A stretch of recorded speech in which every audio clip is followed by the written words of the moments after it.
Hello, അസ്സാം വലൈക്കും. Welcome back to പച്ച വീട്ടിലെ വിശേഷങ്ങൾ. ഞങ്ങൾ അവിടെ നിന്ന് പിന്നെ പോയത് ദൊഡ്ഡപേട്ട എന്ന ഒരു പീക്കിലേക്കാണ്. ദൊഡ്ഡപേട്ടയുടെ പ്രത്യേകത തമിഴ്നാട്ടിലെ തന്നെ ഏറ്റവും ഹയസ്റ്റ് ആയിട്ടുള്ള പീക്കാണ്. അത് ഊട്ടിയുടെ അടുത്താണുള്ളത്. അവിടെ നിന്ന് നമുക്ക് നീലഗിരി ഹിൽസിൻ്റെയും അവിടുത്തെ ലഷ് വാലീസിൻ്റെ ഒക്കെ ഒരു പനോരമിക് വ്യൂ തന്നെ നമുക്ക് കാണാൻ പറ്റും. ഈ ദൊഡ്ഡപേട്ട എന്നുള്ള വാക്കിൻ്റെ അർത്ഥം ബിഗ് മൗണ്ടൻ എന്നാണ്, വലിയ പർവ്വതം എന്നാണ് അതിൻ്റെ അർത്ഥം പടുക ലാംഗ്വേജിൽ. അപ്പോൾ നമുക്കവിടെ കയറിയാൽ അവിടെ നിന്ന് ടെലസ്കോപ്പ് വ്യൂ ഉണ്ട്. എല്ലാം മൊത്തം 360 ഡിഗ്രി വ്യൂ ആണ് നമുക്ക് അവിടെ നിന്ന് കിട്ടുന്നത്. അങ്ങനെ നമ്മുടെ നെക്സ്റ്റ് ദൊഡ്ഡപേട്ടയിലേക്കാണ് അങ്ങനെ പോയത്. ദൊഡ്ഡപേട്ടയിലും ഞങ്ങൾ കുറേ റീൽസൊക്കെ എടുത്തു. അവിടെയും ഇതൊരു ഓഫ് സീസൺ ആയിട്ട് പോലും നമ്മൾ കണ്ടൊരു പ്രത്യേകത, എല്ലായിടത്തും തിരക്ക് തന്നെയായിരുന്നു. കാരണം ഇത് ഓഫ് സീസൺ എന്ന് പറയാൻ കാരണം നല്ല മഴയുള്ളൊരു ടൈമാണല്ലോ. അതുകൊണ്ട് തന്നെ നമ്മൾ വിചാരിച്ചത് അധികം ആൾക്കാരൊന്നും ഉണ്ടാവില്ല. നമുക്കാണെങ്കിൽ പലരും ഗൾഫിൽ നിന്ന് വെക്കേഷന് വന്നിട്ടുള്ളതാണ്. അപ്പോൾ അവിടേക്ക് തിരിച്ചു പോകണം. അപ്പോൾ ഇനി വേറൊരു ടൈം ഇല്ലാത്തതുകൊണ്ട് നമ്മൾ സെലക്ട് ചെയ്തതാണ്. അപ്പോൾ ചെറിയൊരു ചാറ്റൽ മഴയൊക്കെ ഉണ്ടായിരുന്നു പോകുമ്പോഴും. പക്ഷേ എന്നിട്ട് പോലും തിരക്കിന് ഒരു കുറവും ഉണ്ടായിരുന്നില്ല. ഈ ദൊഡ്ഡപേട്ട പീക്കിൻ്റെ ഹൈറ്റ് എന്ന് പറയുന്നത് ഓൾമോസ്റ്റ് 2637 മീറ്ററാണ്. അതായത് 8600ഓളം ഫീറ്റ് വരും.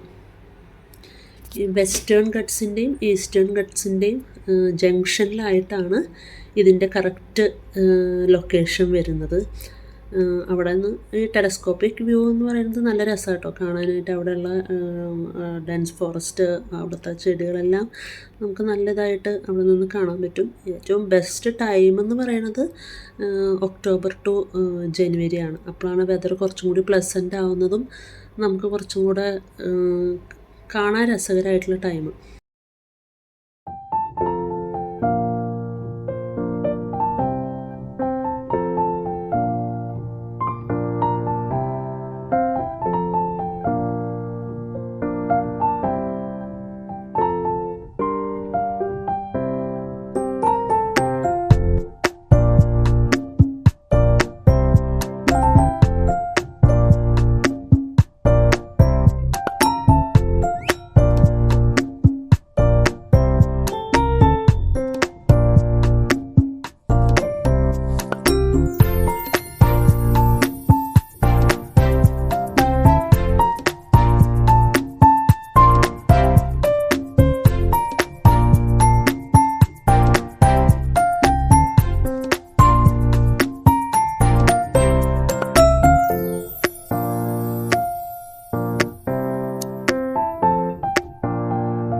പിന്നെ നമ്മൾ അവിടെ നിന്ന് പോയത് ഒരു ടീ എസ്റ്റേറ്റിലേക്കാണ്.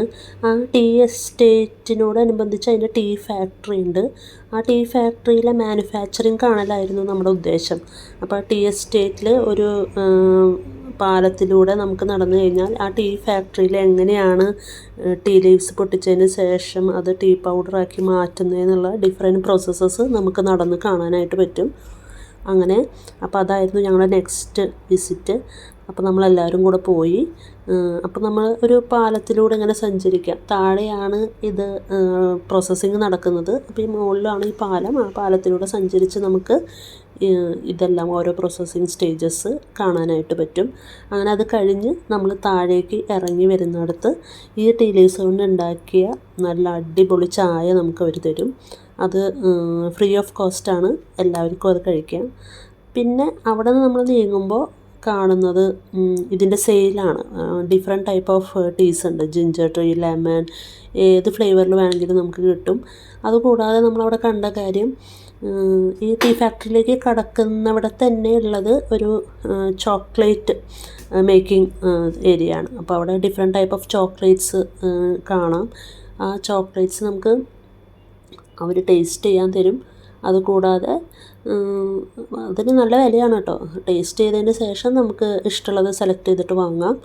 അപ്പോൾ ഈ ടീയും ചോക്ലേറ്റ്സൊക്കെ നമുക്ക് ഓരോരുത്തർക്കും ഇഷ്ടപ്പെട്ട ടീ ആൻഡ് ചോക്ലേറ്റ്സ് നമ്മൾ വാങ്ങി പോന്നു. അപ്പോൾ അതൊരു വേറിട്ട അനുഭവമായിരുന്നു.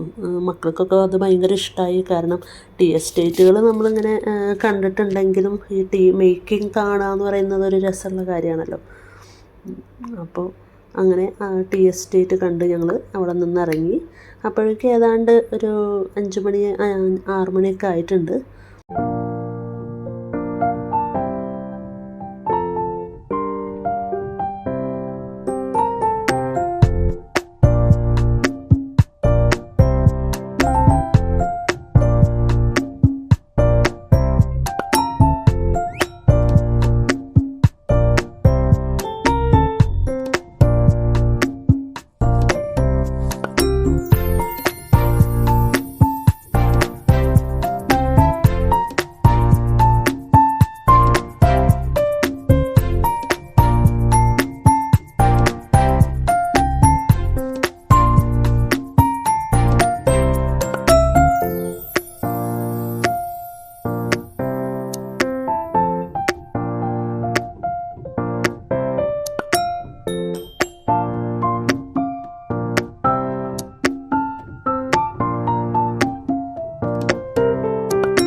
പിന്നെ നമ്മൾ നെക്സ്റ്റ് പ്ലാൻ ചെയ്തിട്ടുണ്ടായിരുന്നത് ബൊട്ടാനിക്കൽ ഗാർഡനിലേക്ക് പോകാനാണ്. അപ്പോൾ ഓൾമോസ്റ്റ് ഹാഫ് ആൾക്കാർക്ക് ബൊട്ടാനിക്കൽ ഗാർഡൻ വലിയ താല്പര്യം ഉണ്ടായിരുന്നില്ല. കാരണം ബൊട്ടാനിക്കൽ ഗാർഡൻ നമ്മളെപ്പോഴും ഊട്ടി വരുമ്പോൾ പോകുന്നൊരു സംഭവം തന്നെയാണല്ലോ. എന്നാലും കുറച്ച് നേരം ഇത്രയൊക്കെ നടന്നതല്ലേ, അപ്പോൾ കുറച്ച് റെസ്റ്റ് എടുക്കാം, ബൊട്ടാനിക്കൽ ഗാർഡനിലും കൂടെ കയറാമെന്ന് പ്ലാൻ ചെയ്ത് നമ്മളങ്ങനെ നടന്നു. പക്ഷേ ഈ പോകുന്നിടത്തെല്ലാം വണ്ടി വലുതായതുകൊണ്ട് നമ്മൾ പറയുന്നിടത്തേക്ക് എത്താൻ പറ്റിയിരുന്നില്ല. പ്രത്യേകിച്ച് നമ്മൾ ദൊഡ്ഡപേട്ടയിൽ പോകുമ്പോൾ ഒരു പോയിൻ്റ് വരെയാണ് നമ്മുടെ വണ്ടി പോവുള്ളൂ. അവിടെ നിന്ന് പിന്നെ നമ്മളൊരു ഇന്നോവ വിളിച്ചിട്ട് ആണ് പീക്കിലേക്ക് എത്തിയത്. അതുപോലെ ഇതും ബൊട്ടാനിക്കൽ ഗാർഡൻ്റെ അവിടേക്ക് ഈ വലിയ വണ്ടികൾക്ക് എൻട്രി ഇല്ല. അപ്പോൾ നമ്മൾ കുറേ ദൂരം നടക്കേണ്ടി വന്നു. അപ്പോൾ നടന്ന് കുറച്ചെത്തിയപ്പോൾ തന്നെ എല്ലാവരും വഴിയാണ്ടായി. അപ്പോൾ കുറച്ച് പേരൊന്നും അകത്തേക്ക് കയറിയില്ല. നമ്മളൊന്ന് കയറി അവിടെ കുറച്ച് നേരമൊക്കെ ഒന്ന് കണ്ട് നമ്മളും തിരിച്ചു പോന്നു. പിന്നെ ഒരു കാര്യം ഞാൻ പറയാൻ വിട്ടുപോയത് എന്താണെങ്കിൽ, മുന്നേ തുടക്കത്തിൽ പറഞ്ഞിരുന്നു നമ്മുടെ കസിൻസ് എല്ലാവരും, നമ്മളൊരു പർട്ടിക്കുലർ ഗ്രൂപ്പ് നിങ്ങളെപ്പോഴും കാണുന്നുണ്ടാവും വീഡിയോസിൽ, ഏത് ട്രിപ്പ് പോയാലും ഉണ്ടാവുന്നത്. അതല്ലാതെ കുറച്ച് പേരും കൂടി നിങ്ങൾക്ക് ഈ വീഡിയോസിൽ കാണാൻ പറ്റും. എൻ്റെ ഉമ്മാക്ക് 2 അനിയത്തിമാരാണുള്ളത്. അതിൽ ആദ്യത്തെ അനിയത്തിയുടെ ഫുൾ ഫാമിലി ഉണ്ട്. കുഞ്ഞുമ്മയുടെ 3 മക്കളും അവരുടെ ഫാമിലിയും. അപ്പോൾ അതിൽ മോളിൽ ഹസ്ബൻഡും മക്കളൊക്കെ ആയിട്ട് നമ്മൾ ആദ്യമായിട്ടാണ് ട്രിപ്പ് പോകുന്നത്. അപ്പോൾ അവരെല്ലാവരും തന്നെ ഉണ്ടായിരുന്നു. പിന്നെ അടുത്ത കുഞ്ഞുമ്മാടെയും മൂത്ത മോളൊഴിച്ച്, അടുത്ത കുഞ്ഞുമ്മാടെ മൂത്ത മോൾക്ക് വേറെ കല്യാണം, വേറെ ഫങ്ഷൻസൊക്കെ ഉണ്ടായ കാരണം അവൾക്ക് വരാൻ പറ്റിയില്ല. അപ്പോൾ രണ്ടാമത്തെ മോളും നമ്മുടെ ഹസ്ബൻഡും കുട്ടികളും ഉണ്ടായിരുന്നു. അവരും ആദ്യമായിട്ടാണ് നമ്മുടെ കൂടെ വരുന്നത്, ഹസ്ബൻഡ്. അപ്പോൾ അവരും ഉണ്ടായിരുന്നു. പിന്നെ എനിക്കൊരു മൂത്തുമ്മയാണുള്ളത്, മൂത്തുമ്മയുടെ 2ാമത്തെ മോൻ. നമ്മളുടെ കൂടെ എന്നല്ല, ആരുടെയും കൂടെ ഒരു ട്രിപ്പും വരാത്ത ആളാണ്. നമ്മളത്രയും ഫോഴ്സ് ചെയ്തിട്ടാണ് കൊണ്ടുവന്നിട്ടുണ്ടായിരുന്നത്. അപ്പോൾ ഇവരെല്ലാവരും ഉണ്ട്. അപ്പോൾ നമ്മൾ ബ്രദേഴ്സായിട്ട് ആദ്യമായിട്ട് പോകുന്നൊരു ട്രിപ്പാണ്. അപ്പോൾ ഞങ്ങൾ വളരെ നന്നായിട്ട് എൻജോയ് ചെയ്തു.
അങ്ങനെ ഈ ബൊട്ടാനിക്കൽ ഗാർഡൻ വിസിറ്റ് കഴിഞ്ഞിട്ട് നമ്മൾ നേരെ തിരിച്ചു പോന്നു. ഫുഡ് കഴിച്ച് അങ്ങനെ നേരെ നമ്മൾ തിരിച്ച് നമ്മുടെ ഹോം സ്റ്റേയിലെത്തി.